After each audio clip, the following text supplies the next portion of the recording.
I will start by showing you a very busy map of each continent. But the main reason for showing this very busy map is that each continental lithosphere has been attempting to rupture or to rift apart. And this attempt has happened even right from the Precambrian. An example is the mid-continent rift in the US that happens around 1.1 billion years ago during the opening or the separation of Amazonia from Laurentia. And the mid-continent rift was actually a failed attempt. And so the good thing, or what happens, was some of these rifting attempts were successful, and that's why we have our oceans today and spreading ridges like the Mid-Atlantic Ridge. And some of these rifting attempts are still going on. So we still have active rifting happening in several continents.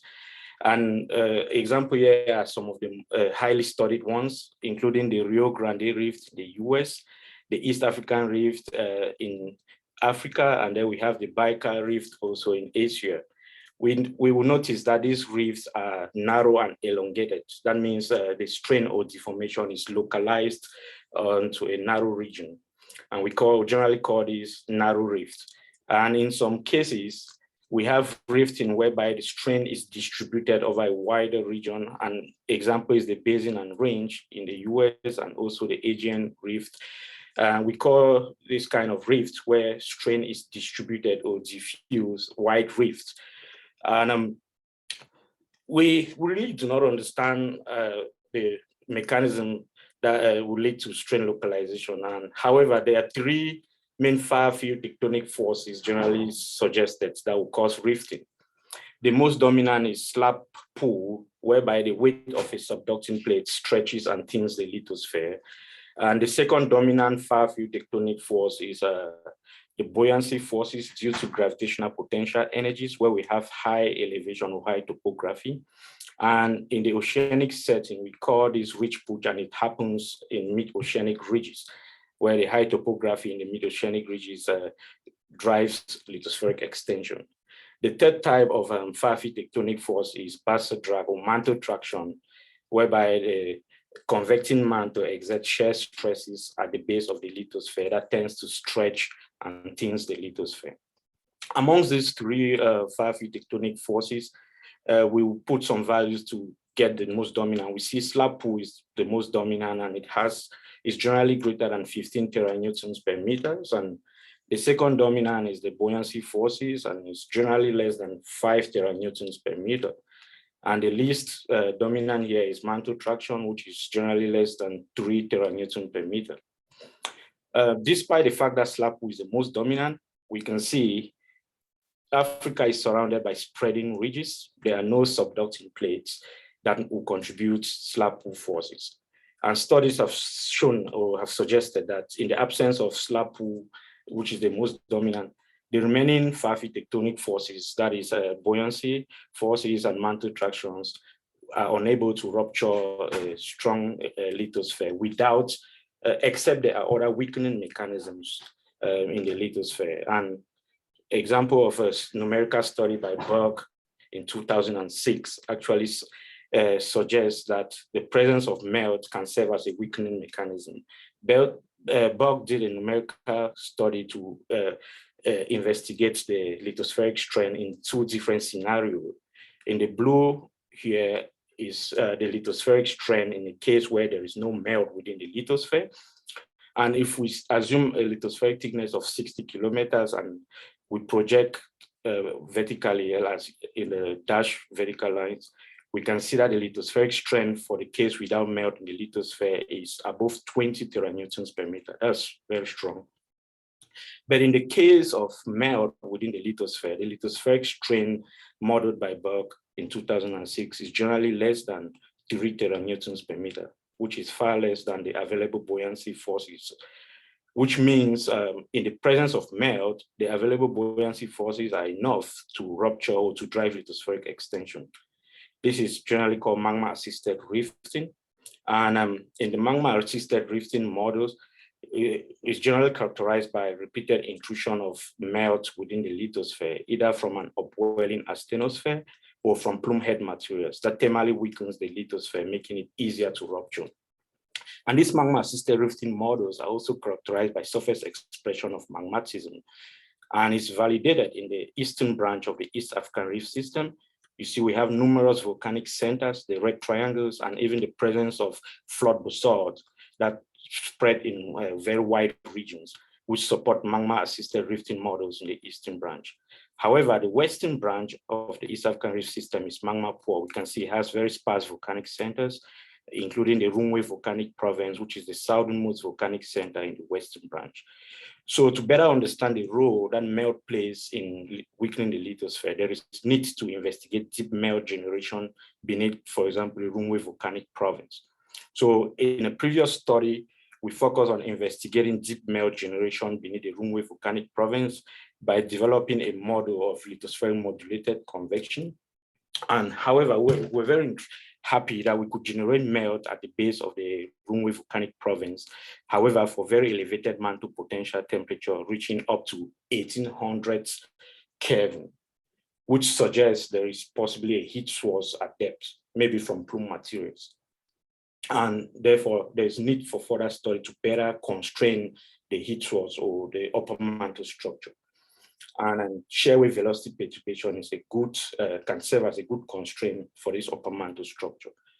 We therefore hypothesize that decompression melt beneath the Rungwe volcanic province is generated from thermal anomalies that are due to plume materials. Yet, actually, shear wave velocity perturbations from studies by Emmanuel in 2019 suggest a low velocity anomaly rising from the west at depth and flows laterally to focus beneath the Rungwe volcanic province. Such low velocity flow patterns might suggest the presence of plume materials beneath the Rungwe volcanic province. However, some fundamental scientific questions still remain unanswered. Is there melt actually at depth beneath the Rungwe volcanic province? And what is the source of this melt? So to answer those questions, we modeled a time-dependent tomography-based convection beneath the Rungwe volcanic province using ASPECT. ASPECT stands for Advanced Solver for Problems in Earth Convection. And in this model, it simply involves solving the velocity term U in the momentum conservation equation and the mass conservation equation. We actually model a compressible flow by applying the anelastic liquid approximation, and which is based on two assumptions that the buoyancy term, which is the right-hand term here, or which is the main force driving convection, the density in the buoyancy term, or density perturbation in the buoyancy term are small and can be approximated as Taylor expansions with respect to a reference temperature and reference pressure. And this density perturbation are very small such that they can be neglected in the mass conservation and even the energy conservation term. Since we're interested in modeling melt generation, we also model temperature variation in our model by solving the energy conservation equation, in which heat flow by advection and heat flow by diffusion is balanced by different heating terms in the heating models. And the anelastic liquid approximation also checks that there should be shear heating and adiabatic heating in the heating model. However, we include the latent heating term because we are modeling melt in this study. The most important thing in this kind of study is how we constrain the initial temperature structure. So in this study, we use the lithospheric structure beneath the Rungwe volcanic province to constrain the thermal structure of the lithosphere. And the lithospheric structure here is based or part of the Fishwick 2010 model or lithospheric thickness model that is constrained from surface wave tomography. And we can see that the lithosphere thickness beneath the Rungwe volcanic province, generally less than approximately 100 kilometers thick. And as you go southward beneath the Malawi Rift, we see the lithosphere is getting thicker and even up to approximately 200 kilometers. So we assume a conductive geotherm for the lithosphere in which the temperature increases linearly from the surface, the surface temperature of around 298 Kelvin and increases linearly to the temperature at the base of the lithosphere, which we assume to be an adiabatic boundary. So how do we constrain the temperature at the base of the lithosphere? Is based on studies by Mackenzie and Beaker that suggests that an adiabatic gradient can be defined by a product of the thermal expansivity, the geotherm, the gravitational acceleration, and divided by the thermal or the specific heat. So if we integrate this adiabatic gradient and with respect to the mantle potential temperature, then we can get the temperature at the base of the lithosphere. And geochemical studies by Rungwe et al. In 2012 suggest that the mantle potential temperature beneath the Rungwe volcanic province ranges between 1693 Kelvin to 1723 Kelvin. So with this, getting a good constraint of the temperature at the base of the lithosphere, we can therefore suggest a temperature or a background temperature of the sublithospheric mantle. And in the case of a sublithospheric mantle where the depth is simply greater than the depth to LAB, that's Z LAB, then we get the background sublithospheric mantle temperature by simply replacing Z LAB with Z, where Z is greater than Z LAB. So the most important part of this study, which actually gets its name, is how we constrain excess temperature in the sublithospheric mantle.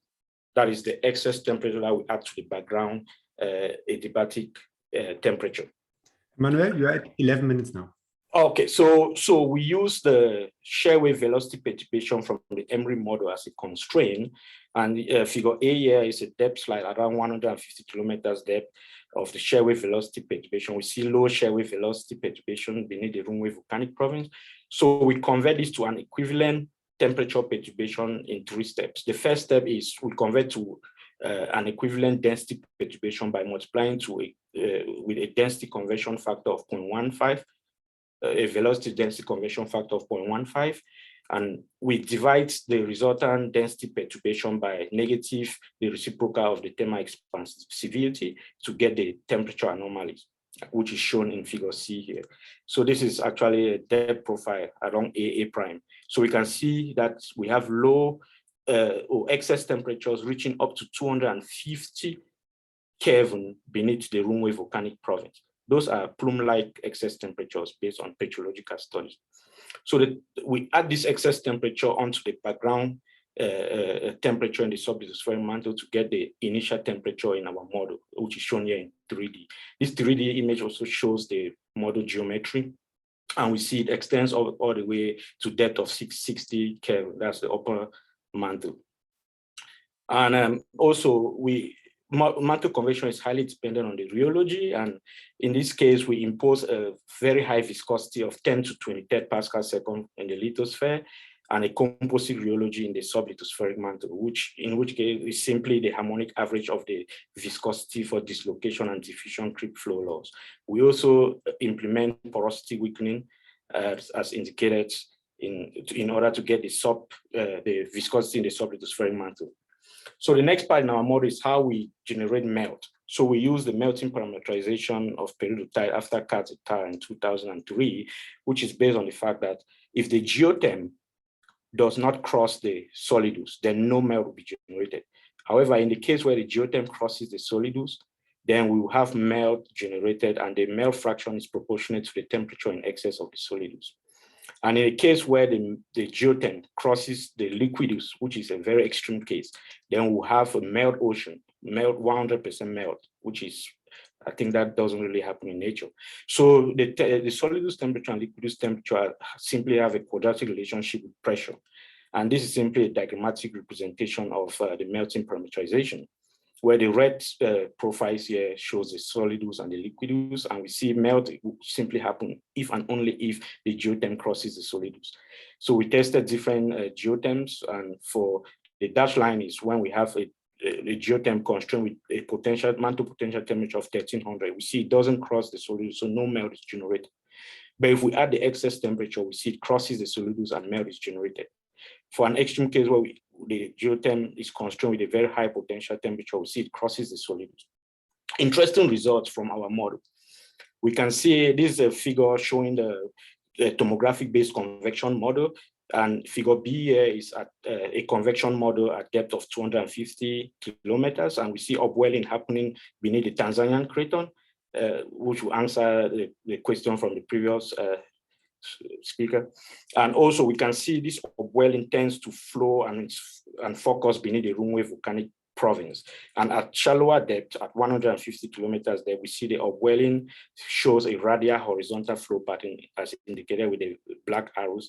And this is characteristic of a rapid upwelling. And good enough, our model could generate melt at depth beneath the Rungwe volcanic province with melt fraction generally less than 1.5% at depth of 130 to 150 kilometers. And if we synthesize all of our observations here, so the most important thing I want to build here is that for the model that we include upper mantle constraint, it reveals very interesting flow patterns compared to the model where convection is simply driven by lithospheric architecture or the lithospheric thickness variation. We see upwelling as depicted by the white arrows happening beneath the Tanzanian craton in a case where we have upper mantle constraint. But for those small scale convection models, there is no upwelling happening beneath the Tanzanian craton. This simply suggests that our new model suggests an improvement of the existing small-scale convection models. Also, in the background, we have our melt fraction plotted, and we see melt is focused also is generated beneath the Rungwe volcanic province. We zoom in and we see it happens at depths generally beneath between 130 and 150 kilometers. And we also have, in a case of the small-scale convection, the melt is generated in the same region, however, for very high mantle potential temperature.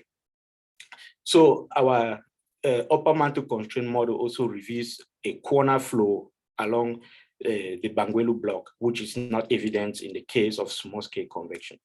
So this actually shows we have developed a model that has actually improved small-scale convection, and we conclude that melt beneath the Rungwe volcanic province might be sourced from a plume material. This is because we have excess temperatures reaching up to 250 Kelvin, and this is characteristic of a plume based on petrographic studies. Also, geochemical studies by Hilton et al. In 2011 suggest high helium isotopic ratios reaching up to 15 ROA for samples from the Rungwe volcanic province, which suggests the presence of plume materials. Thank you. That's excellent. Thank you, Emmanuel. We have been running a bit out of time, but it's time left for one question. Okay, sorry for going above time. No, that's okay. I'd have a question.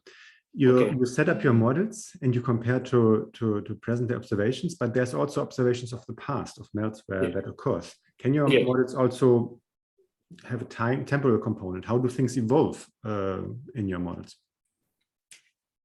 How do things evolve in my model? So yeah, as you said, I actually use present-day constraints in my model. So I have not really investigated how or like use. Maybe I should get your question clearly. Can you repeat your question? Maybe my question is, you seem to have been running an instantaneous model, but there's in small-scale convection, there's an intrinsic temporal evolution. And so my question is, how do your models evolve?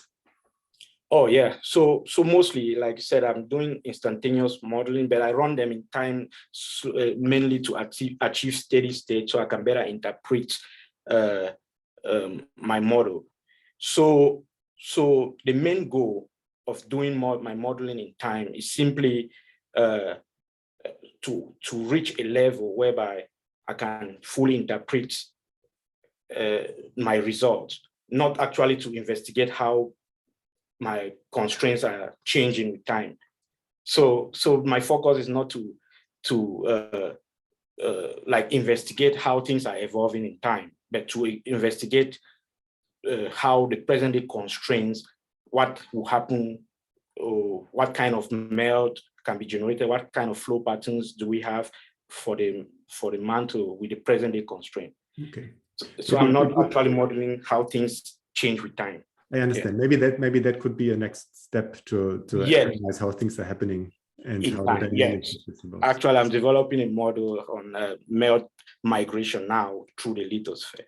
So that will have to deal with the way things are happening in time, because I have to deform the lithosphere now and do two-phase flow.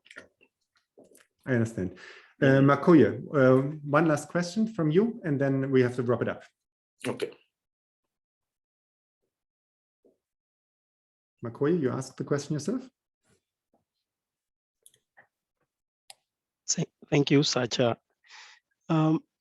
Emmanuel, I have a question on the plume which is causing the magmatism at the Rungwe Volcanic province. Is it connected to the plume which we see below the Tanzania craton, or it is a separate plume below the Rungwe Volcanic province? And do we have any evidence from, I know you have shown some evidences from the helium ratios and also the temperature from your model, which was approximately 250 Kelvin. And you are trying to infer based on the temperature you got from your model that there is a plume, and also based on the helium ratios. So maybe my first question: do we have any link between the plume we see below the craton and the plume which you are trying to got from your results? Yeah, I think based on the seismic constraints we are using, that the plume that I'm suggesting is presently beneath the Rungwe Volcanic province is possibly connected to the plume materials beneath the Tanzanian craton. I think the cratonic key of the Bangwelu block is actually what controls the pattern in which the plume material, how the plume material is deflected. So the cratonic key of the Bangwelu block splits this plume material such that it stagnates beneath the Rungwe Volcanic province, and part of it flows underneath the Tanzanian craton. So I think it's connected. But if I may answer your question clearly, I think it's the same plume material. But the architecture of the lithosphere helps in distributing it such that part of it goes underneath the Tanzanian craton, while part of it stagnates beneath the thin lithosphere of the Rungwe Volcanic province. Does that answer your question? Yeah. Okay. Excellent. Thanks again, Emmanuel. And then we'll have to wrap it up. People also